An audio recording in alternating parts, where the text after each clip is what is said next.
کام کرے گا، اپنا مال خرچ کرے گا، اللہ تعالیٰ اس کو بہترین شکل میں اس کا بدلہ عطا کرے گا۔ لیکن یہ کام ہے مشکل، انسان فوراً دوسرے سے جزا چاہتا ہے، شکریہ چاہتا ہے، بدلہ چاہتا ہے، لیکن جن کو اللہ نے حکمت دی ہو، صبر دیا ہو اور اللہ کے وعدوں پر یقین ہو، ان کے لیے پھر یہ مشکل نہیں رہتا۔ سورۃ الضحیٰ، بسم اللہ الرحمن الرحیم، والضحیٰ واللیل اذا سجا، قسم ہے روز روشن کی اور رات کی جب کہ وہ سکون کے ساتھ طاری ہو جائے۔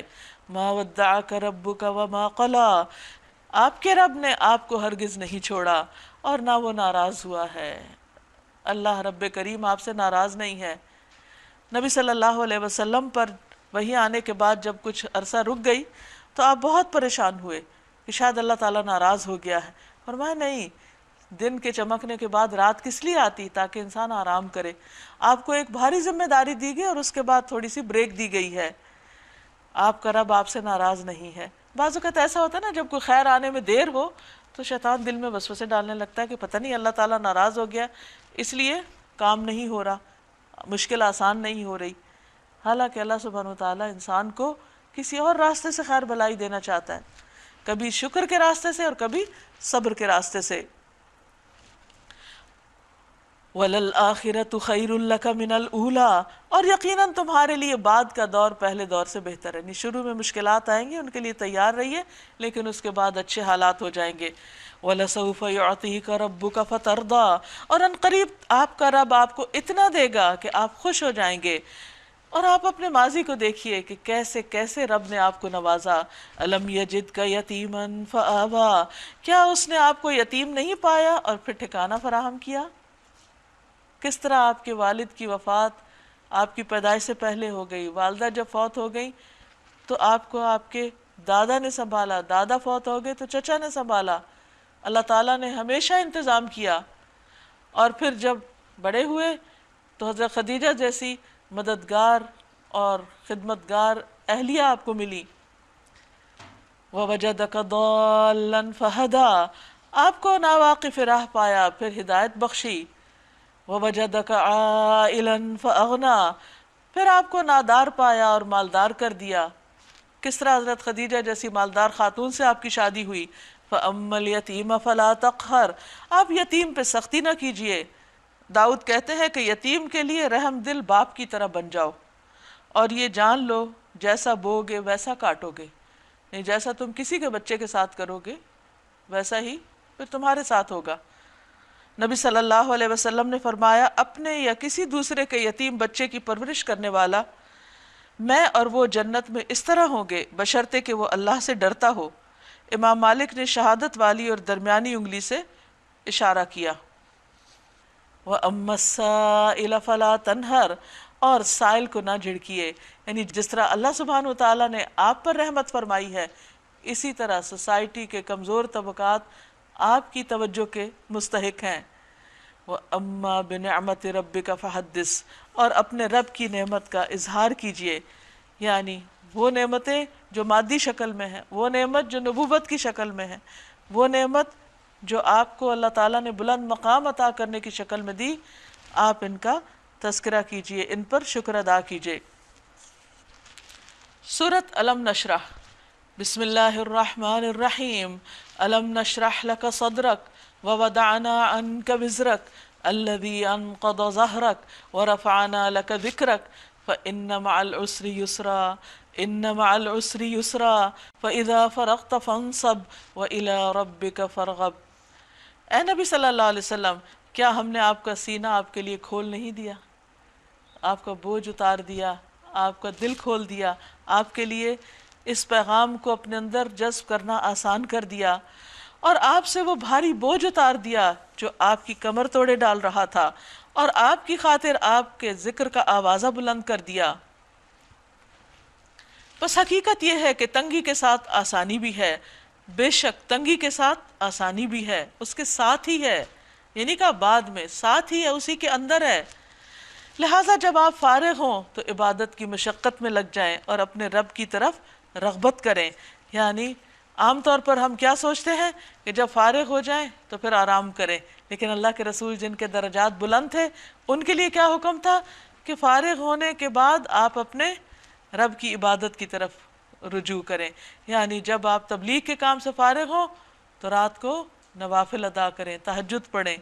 سورۃ التین، بسم اللہ الرحمن الرحیم، والتین والزیتون وطور سینین وہذا البلد الامین۔ قسم ہے انجیر اور زیتون کی اور طور سینا کی اور اس پرامن شہر مکہ کی۔ ہم نے انسان کو بہترین ساخت پر پیدا کیا، پھر اسے الٹا پھیر کر ہم نے سب نیچوں سے نیچ کر دیا، سوائے ان لوگوں کے جو ایمان لائے اور نیک عمل کرتے رہے، ان کے لیے کبھی نہ ختم ہونے والا اجر ہے۔ پس اے نبی صلی اللہ علیہ وسلم، اس کے بعد کون جزا و سزا کے معاملے میں آپ کو جھٹلا سکتا ہے؟ کیا اللہ سب حاکموں سے بڑا حاکم نہیں؟ یعنی جب قیامت کا دن آئے گا تو کوئی اس سزا کو جو سامنے نظر آئے گی جھٹلا نہ سکے گا۔ سورۃ العلق، بسم اللہ الرحمن الرحیم، اقرأ بسم ربک الذی خلق، خلق الانسان من علق، اقرأ وربک الاکرم الذی علم بالقلم، علم الانسان ما لم یعلم۔ پڑھیے اے نبی صلی اللہ علیہ وسلم اپنے رب کے نام کے ساتھ جس نے پیدا کیا، جمے ہوئے خون کے ایک لوتھڑے سے انسان کی تخلیق کی۔ پڑھیے اور آپ کا رب بڑا کریم ہے جس نے قلم کے ذریعے سے علم سکھایا، انسان کو وہ علم دیا جسے وہ جانتا نہ تھا۔ سورۃ العلق کی یہ پہلی 5 آیتیں نبی صلی اللہ علیہ وسلم کو نبوت کے آغاز میں دی گئی تھی۔ اور آپ دیکھیے پہلا سبق ہے، پہلی وحی، اور کیا کچھ سکھا دیا گیا۔ پہلی بات تو یہ کہ پڑھنے لکھنے کا کام رب کے نام کے ساتھ ہونا چاہیے کیونکہ سکھایا رب نے ہے۔ پھر اس کے بعد یہ کہ انسان کی تخلیق کا سارا مرحلہ بتا دیا گیا کہ انسان کی تخلیق ہوتی کس چیز سے۔ جب قرآن اتر رہا تھا اس وقت کسی کو معلوم نہیں تھا کہ انسان ماں کے پیٹ میں کس کس شکل اور کس کس حالت میں ہوتا ہے۔ اور یہاں پر آپ دیکھیے کہ خلق الانسان من علق، علق کا کانسیپٹ 20ویں صدی میں آیا، اور یہاں پر قرآن نے 1400 سال پہلے بتا دیا، پہلی وحی کے پہلے دن بتا دیا کہ انسان علق سے پیدا ہوا ہے، جمے ہوئے خون سے انسان کی تخلیق ہوئی۔ اور پھر پڑھیے اور آپ کا رب عزت والا ہے، نہایت مہربان ہے، اور یہ اس کی مہربانی ہے کہ اس نے وحی نازل کی اور اس نے علم سکھایا، اور ساتھ یہ بتا دیا کہ سیکھنے کے لیے قلم چاہیے، یعنی لکھنا بھی ضروری ہے، اور انسان کو وہ کچھ سکھا دیا جو وہ جانتا نہیں تھا۔ واقعی انسان نہیں جانتا تھا کہ انسان کس چیز سے بنا ہے، کس چیز سے پیدا ہوا ہے، اور اس کو سیکھنے کے لیے کیا کیا کرنا ہے۔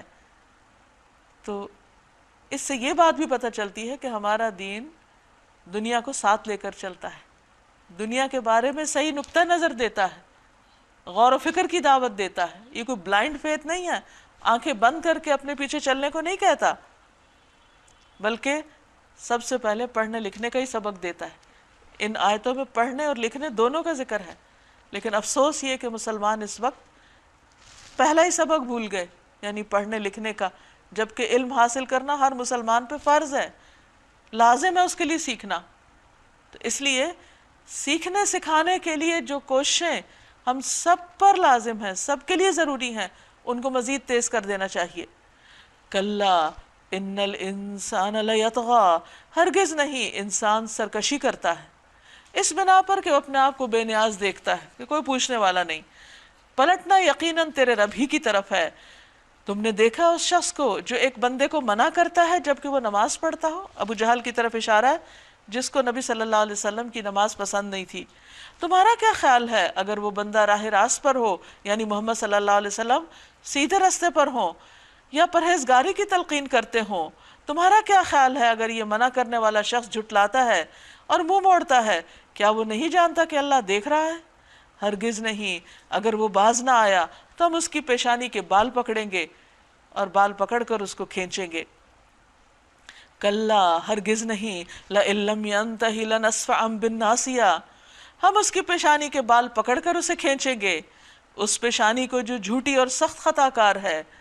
فَلْيَدْعُ نَادِيَا، وہ بلا لے اپنے حامیوں کی ٹولی کو۔ سَنَدْعُ الزَّبَانِيَا، ہم بھی عذاب کے فرشتوں کو بلا لیں گے۔ کلا لا تُطِعْهُ وَاسْجُدْ وَاقْتَرِبْ، ہرگز نہیں، اس کی بات مت مانیے اور سجدہ کیجئے اور اپنے رب کا قرب حاصل کیجئے۔ سجدہ سے مراد نماز ہے، یعنی جو نماز سے روکتا ہے آپ اس کی بات نہیں مانیے، بلکہ بے خوف ہو کر نماز پڑھیے۔ اگر یہ آپ کو تنگ کرے گا تو اللہ اس سے نبٹنے کے لیے کافی ہے۔ حدیث میں آتا ہے کہ مسلمان، ایک بندہ مومن سب سے زیادہ اپنے رب سے قریب سجدے کی حالت میں ہوتا ہے۔ تو یہ بھی آتا ہے کہ انسان کو اس وقت زیادہ دعا کرنی چاہیے، کیونکہ قرب اللہ کا جب نصیب ہو تو اللہ سے مانگنا چاہیے۔ اور یہ کہ نبی صلی اللہ علیہ وسلم جب یہ آیت پڑھتے تھے تو سجدہ تلاوت ادا فرماتے تھے۔ سورۃ القدر، بسم اللہ الرحمن الرحیم، انا انزلناہ فی لیلۃ القدر وما ادراک ما لیلۃ القدر لیلۃ القدر خیر من الف شہر تنزل الملائکۃ والروح فیہا باذن ربہم من کل امر سلام ہی حتی مطلع الفجر۔ شب قدر 1000 مہینوں سے زیادہ بہتر ہے، یعنی اس رات کا ایک عمل 1000 مہینوں کے عمل سے اچھا ہے۔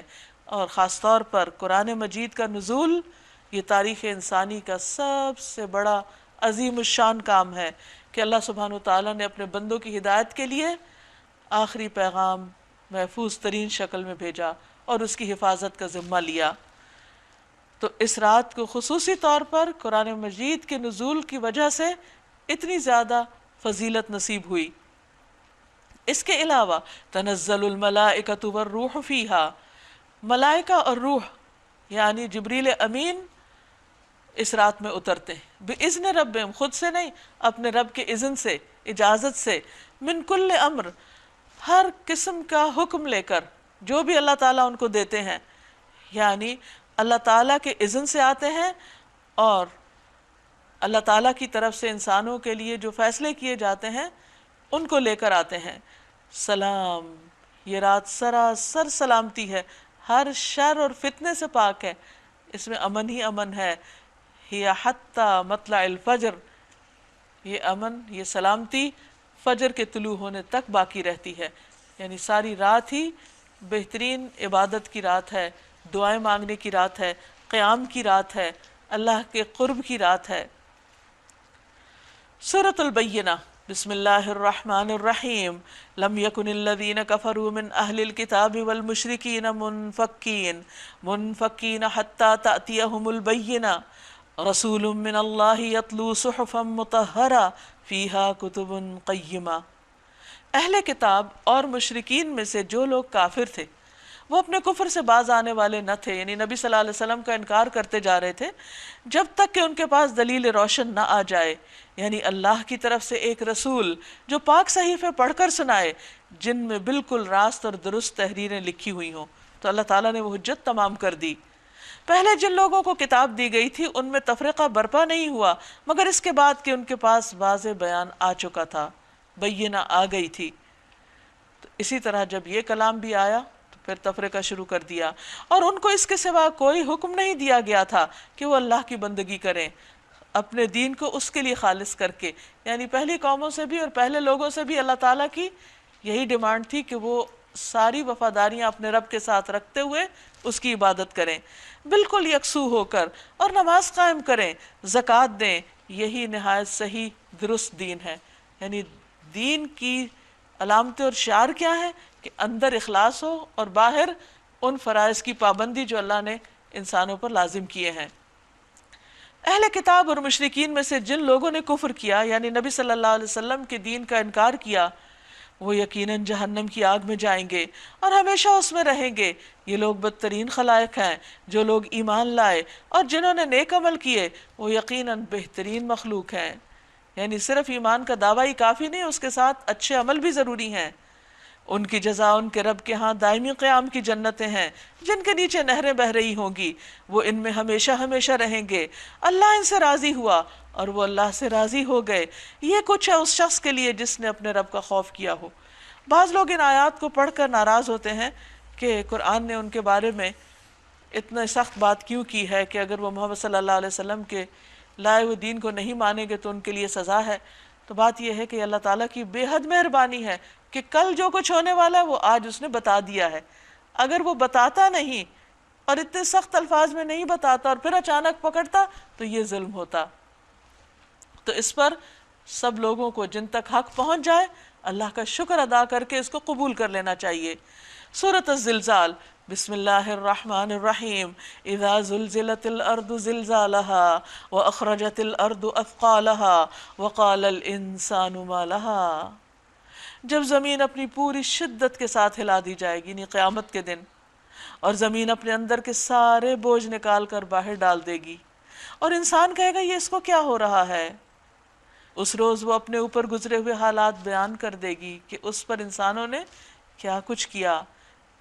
اگر سوچا جائے تو یہ دنیا، یہ زمین ایک بہت بڑا اسٹوڈیو ہے جس میں چاروں طرف سے کیمرے لگے ہوئے ہیں، اور ہر انسان کے پیچھے پوری طرح فوکس کیے ہوئے ہیں، جس میں اس کی ایک ایک ایکشن کی تصویر دن اور رات کو بنائی جا رہی ہے، اور قیامت کے دن وہ سب کچھ سامنے آ جائے گا کھلے صحیفوں کی شکل میں۔ کیوں؟ کیونکہ تیرے رب نے اسے ایسا کرنے کا حکم دیا ہوگا۔ یومئذ یصدر الناس اشتاتا لیروا اعمالہم، اس روز لوگ متفرق حالت میں پلٹیں گے تاکہ ان کے اعمال ان کو دکھائے جائیں، یعنی ہر شخص کو اس کے عمل دیکھنے ہوں گے۔ فمن یعمل مثقال ذرۃ خیرا یرا، پھر جس نے ذرہ برابر نیکی کی ہوگی وہ اس کو دیکھ لے گا، اس کے سامنے آ جائے گی۔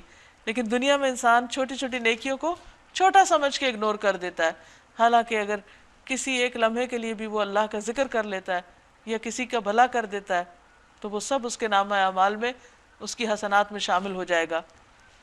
رسول اللہ صلی اللہ علیہ وسلم نے فرمایا، شوہر اپنی بیوی کو پانی پلائے تو اجر دیا جاتا ہے، یعنی کسی پر معمولی احسان بھی ثواب کا باعث ہوتا ہے۔ اور اسی طرح وَمَن يَعْمَلْ مِثْقَالَ ذَرَّةٍ شَرًّا يَرَهُ، جس نے ذرہ برابر بدی کی ہوگی وہ بھی اس کو دیکھ لے گا۔ اصل میں انسان کو اگر اس بات کا یقین ہو جائے تو وہ اچھے کاموں کا حریص ہو جائے اور کسی پر احسان نہ جتائے، بلکہ خوش ہو جائے کہ اس کو نیکی کا ایک اور موقع ہاتھ آ گیا۔ اور اسی طرح برا کرتے ہوئے ڈرے کہ یہ بھی نظر آئے گا، قیامت کے دن سامنے لے آیا جائے گا، میں کہاں چھپ کے اور بچ کے جاؤں گا۔ سورۃ العادیات، بسم اللہ الرحمن الرحیم، والعادیات ضبحا فالموریات قدحا فالمغیرات صبحا فأثرن به نقعا فوسطن به جمعا۔ قسم ہے ان گھوڑوں کی جو پھنکارے مارتے ہوئے دوڑتے ہیں، یعنی اپنے مالک کے لیے۔ حقیقت یہ کہ گھوڑا اپنے مالک کے لیے بہت وفادار جانور ہے، بے زبان ہونے کے باوجود وہ اپنے مالک کی باتیں سمجھتا ہے اور اس کے لیے دوڑتا ہے، ہانپتا ہے، پنکارتا ہے، حتیٰ کہ اپنی جان قربان کر دیتا ہے۔ تو فرمایا پھر اپنی ٹاپوں سے چنگاریاں جھاڑتے ہیں، یعنی پتھروں کے اوپر بھی دوڑتے چلے جاتے ہیں، پرواہ نہیں کرتے اپنے پاؤں کی، کھروں کی، سموں کی۔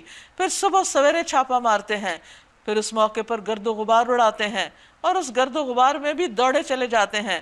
اسی حالت میں کسی مجمع کے اندر جا گھستے ہیں جیسے ان کے مالک کا حکم ہوتا ہے دشمن پر حملے کا۔ لیکن انسان اپنے مالک کے ساتھ کیا کر رہا ہے؟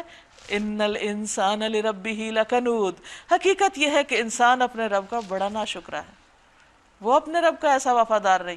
اب دیکھیے کہ گھوڑے تو دوڑ رہے ہیں، ہم اللہ کی راہ میں کیا دوڑتے ہیں؟ جب نیکی کا کوئی موقع آئے تو ہمارا حال کیا ہوتا ہے؟ دوڑتے ہیں یا سستی سے بیٹھے رہتے ہیں؟ اور پھر اگر راستے میں ذرا سی تکلیف آ جائے، کوئی اونچ نیچ ہو، کوئی پتھریلی زمین ہو، تو وہاں بیٹھ جاتے ہیں، جبکہ گھوڑے نہیں بیٹھتے، چاہے ان کے سموں سے آگ کی چنگاریاں کیوں نہ نکل رہی ہوں، اس میں بھی بے خوف و خطر بھاگے چلے جاتے ہیں۔ پھر یہ ہے کہ صبح کے وقت حملہ کرتے ہیں، ہم صبح کے وقت کیسے اٹھتے ہیں فجر کی نماز کے لیے۔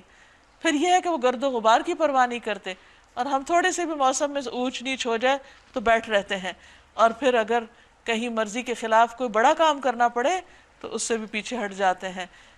اللہ نے انسان کے لیے جو مخلوق بنائی وہ تو اس کی خدمت میں بھاگ بھاگ کے لگی ہوئی ہے، اور انسان اپنے رب کی عبادت میں اور اپنے رب کی اطاعت میں انتہا درجے کا سست ہے۔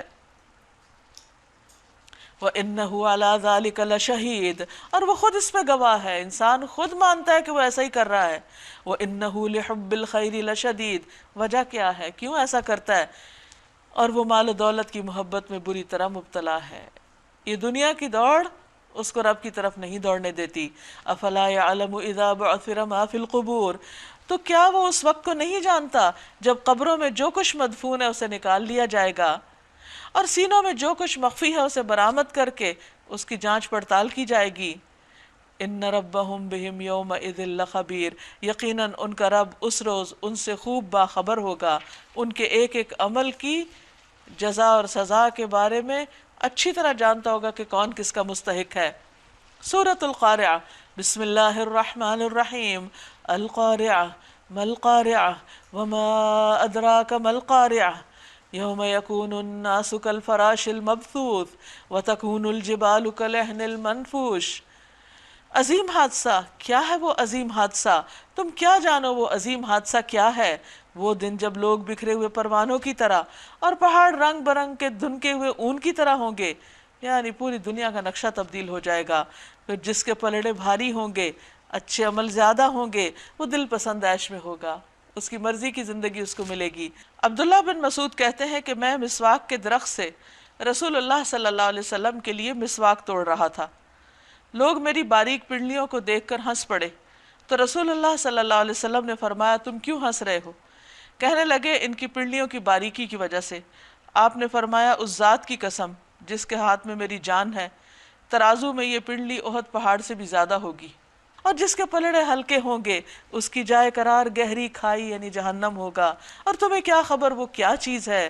بھڑکتی ہوئی آگ ہے، یعنی آگ سے بھری ہوئی جگہ پر پھینک دیا جائے گا۔ سورۃ التکاثر، بسم اللہ الرحمن الرحیم۔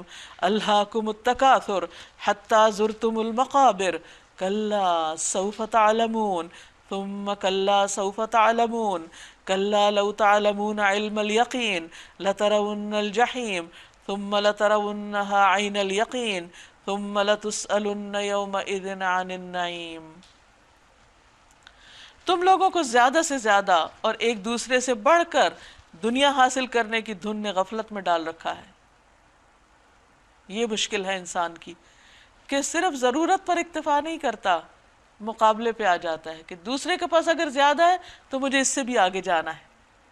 یعنی انسان نے اپنے جو گول سیٹ کیے ہوئے ہیں وہ محض اس وجہ سے نہیں ہوتے کہ اس کو وہاں تک پہنچنا دنیاوی اعتبار سے ضروری ہے، وہ اس لیے ہوتے ہیں کہ چونکہ فلاں اس جگہ پہنچا تو مجھے اس سے اوپر جانا ہے، مجھے اپنا آپ منوا کے چھوڑنا ہے۔ اور اسی دوڑ میں انسان زندگی سے ہاتھ دھو بیٹھتا ہے اور آخرت کے لیے اس نے پھر کچھ تیاری نہیں کی ہوتی۔ تو فرمایا یہاں تک کہ اسی فکر میں تم لبے گور یعنی قبر کے منہ پہ جا پہنچتے ہو اور قبر تم کو سمیٹ لیتی۔ ہرگز نہیں، ان قریب تمہیں معلوم ہو جائے گا۔ پھر سن لو، ہرگز نہیں، ان قریب تم کو معلوم ہو جائے گا۔ ہرگز نہیں، اگر تم علم یقینی کی حیثیت سے اس روش کے انجام کو جانتے تو تمہارا یہ طرز عمل نہ ہوتا۔ تم دوزخ دیکھ کر رہو گے، پھر سن لو کہ تم بالکل یقین کے ساتھ اسے دیکھو گے، پھر ضرور اس روز تم سے ان نعمتوں کے بارے میں جواب طلبی کی جائے گی، یعنی انسان سے حساب لیا جائے گا جو بھی وہ دنیا میں استعمال کرتا رہا۔ یہ جہاں تک اس بات کا تعلق ہے کہ جہنم دیکھو گے تو جہنم کے اوپر ایک پل اللہ تعالیٰ رکھیں گے، پل صراط جس کو کہا جاتا ہے، تو نیک ہو یا بد ہر ایک کو اس پل سے گزرنا ہے، اور جہنم کا منظر بھی وہ دیکھ لے گا پھر۔ اور نعمتوں کا حساب اس کے بارے میں آتا ہے کہ ایک مرتبہ نبی صلی اللہ علیہ وسلم کے سامنے ٹھنڈا پانی اور کھجوریں پیش کی گئیں تو آپ نے کھانے کے بعد فرمایا کہ قسم اس ذات کی جس کے ہاتھ میں میری جان ہے، یہ ان نعمتوں میں سے ہے جن کے بارے میں تمہیں قیامت کے دن جواب دہی کرنی پڑے گی۔